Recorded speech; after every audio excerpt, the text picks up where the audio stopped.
হরে কৃষ্ণ। কৃষ্ণ ভাবনামৃত কি? না কৃষ্ণ ভাবনামৃত হলো মনমনা ভব মদভক্ত মজ্জাজিমাং নমস্কুরু। অর্থাৎ মনমনা অর্থাৎ মনে মনে ভগবানের কথা চিন্তা করা, মদভক্ত অর্থাৎ ভগবানের ভক্ত হয়ে যাওয়া এবং ভগবানকে প্রণাম করা, ভগবানের পুজো করা। এটাই হচ্ছে কৃষ্ণ ভাবনামৃত। কমসে কম ভগবানকে প্রণাম তো করো। তাহলে আমরা প্রশ্ন আসবে ভগবানকে কেন প্রণাম করব? কারণ ভগবানকে প্রণাম করার কারণ হচ্ছে আমরা হচ্ছে ভগবানের অংশ।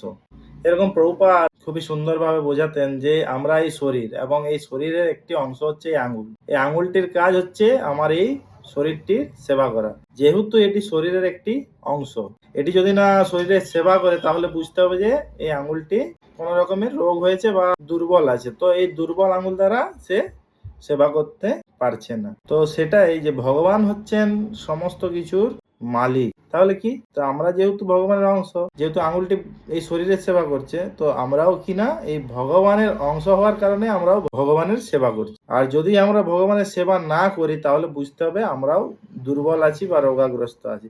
ধরুন আপনার বার্থডে পার্টিতে বা গৃহপ্রবেশে আপনি একটা আপনার বন্ধুকে ডাকছেন যে আসুন আমার ঘরে গৃহপ্রবেশ আছে, আপনি আসুন, আসলে খুবই ভালো হতো। তো সে যদি বলে আমি খুবই দুর্বল আছি, আমি যেতে পারবো না, কিন্তু আপনি বারবার তাকে বলার কারণে সে হয়তো চলেও আসলো, কি করবে এসে করে? সে কিন্তু সেই পার্টিতে এনজয় করতে পারবে না। কারণ কি? সে দুর্বল। সেরকম কৃষ্ণ ভাবনামৃততে তারাই আনন্দ পাবে যারা কিনা ভগবানের সেবায় যুক্ত থাকবে। এটাই হচ্ছে কৃষ্ণ ভাবনামৃত। হরে কৃষ্ণ।